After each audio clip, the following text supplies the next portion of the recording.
What's going on YouTube? This is Rybo at the Fake Bench again today, and I've got another cut or carry watch review today looking at the CasiOak. So this is the Casio G-Shock GA-2110. I think the base model of this, the all black one, is the 2100. But this one is called the CasiOak because of that very distinctive bezel, which is reminiscent of the AP Royal Oak. You have that circular inner bezel and then the octagonal outer bezel, which is a very distinctive look. And I think that this model is fairly popular for that reason because it's, a $150 version of and kind of a $150 quirky anti-digi version of a Royal Oak. So there's some kind of, watch quirkiness there, but also because for the round G-Shocks, this is a fairly small watch. It's not a small watch, mind you. It's still a fairly big watch, but the G-Shocks tend to run really, really large and really bulky and have these big outer bezels that, are very distinctive. And this one is a little bit understated. And I know that you're looking at this dial and you're saying that's not understated at all. And you're right. But for a round G-Shock, it is fairly dialed back. So I think that's why it's popular. At least that's what drew me to it. So I've had this for, I don't know, 4 or 5 months. So I thought I would do a review. Let me do, actually, let me show this off really quick. So this is this model, the $110 price point. I've never seen them go for that. I think that was the original retail, but those have been out of stock for a while. I think you're gonna pay between $150 and $200 for the black version. I think you're going to pay over $200, at least last I checked, which was a few months ago. But you have a couple different color options. I think there's actually a few more kind of crazier options, but these are kind of the basic ones. And I'm not even going to click on that red because I just think that's super ugly. But to each his own.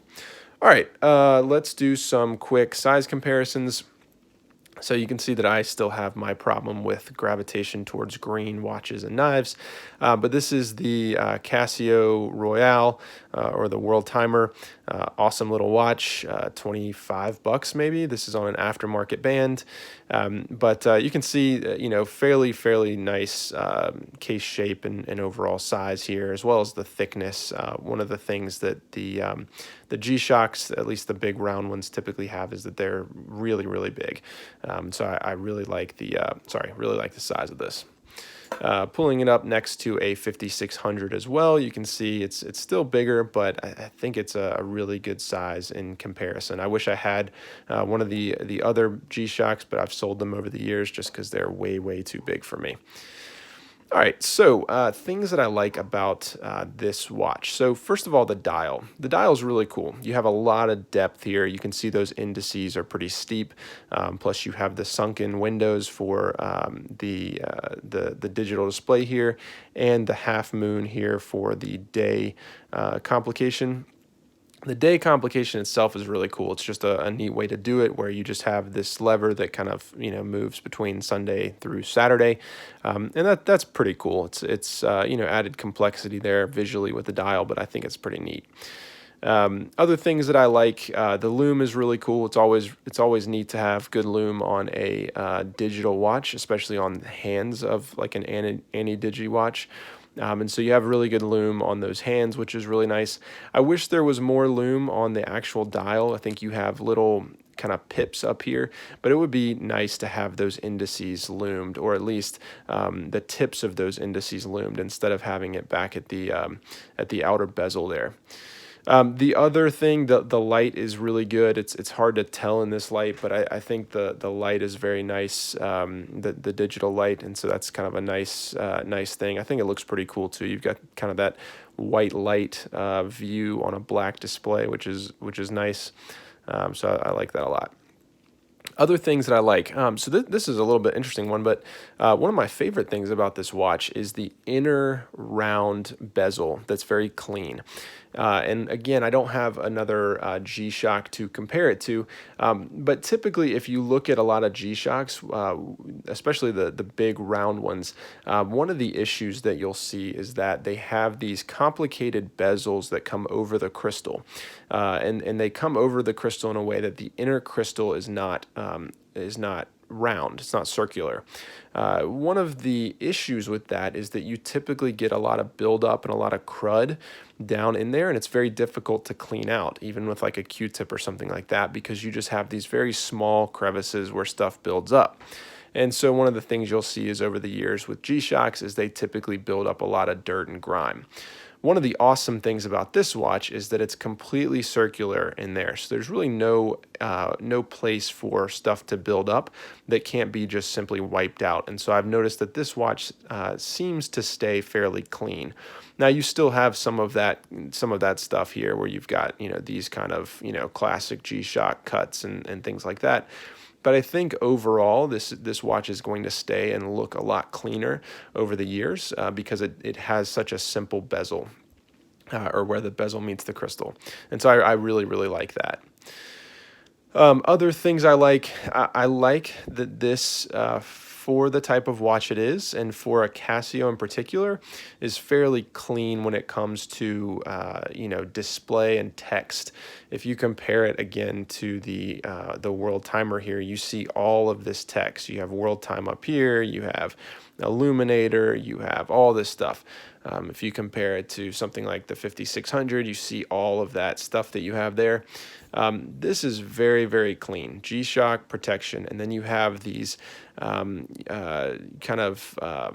know what you want to say, debossed stamps here. So adjust, light, start, and mode, which I think looks really, really nice. And then even on the actual dial, it's very simple. It's Casio G-Shock and then a couple other things, but it's not overly done. A lot of times G-Shocks have a tendency to be really, really complex dials and just kind of unnecessary busyness.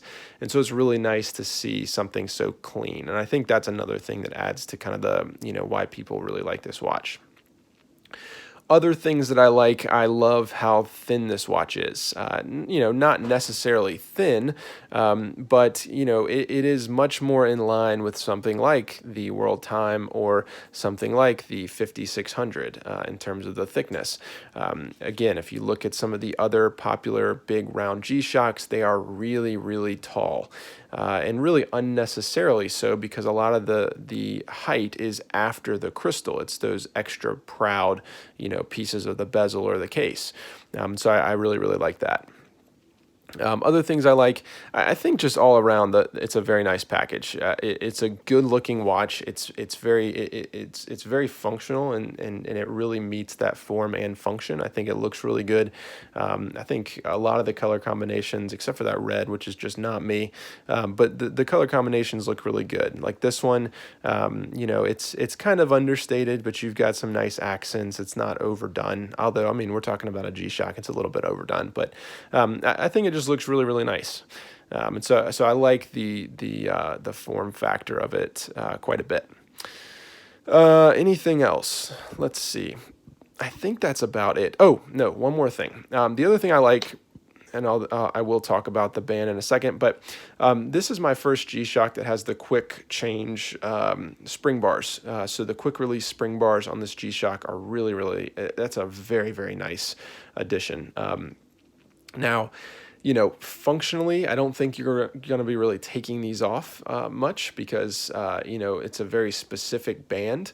But it is a nice thing to have. I have popped them off and they're fairly easy to get back on. If you've ever taken off other Casio bands before, you know that it's not always super easy. So that is a really nice thing for them to include. All right, so I think that's about it for things that I like. Things that I don't like, there's only a couple things, primarily the band. So this band you can see has this curvature, and that's because I did the hot water trick. I also did the hot water trick with the World Time aftermarket band here. If you don't know what that is, there's probably lots online.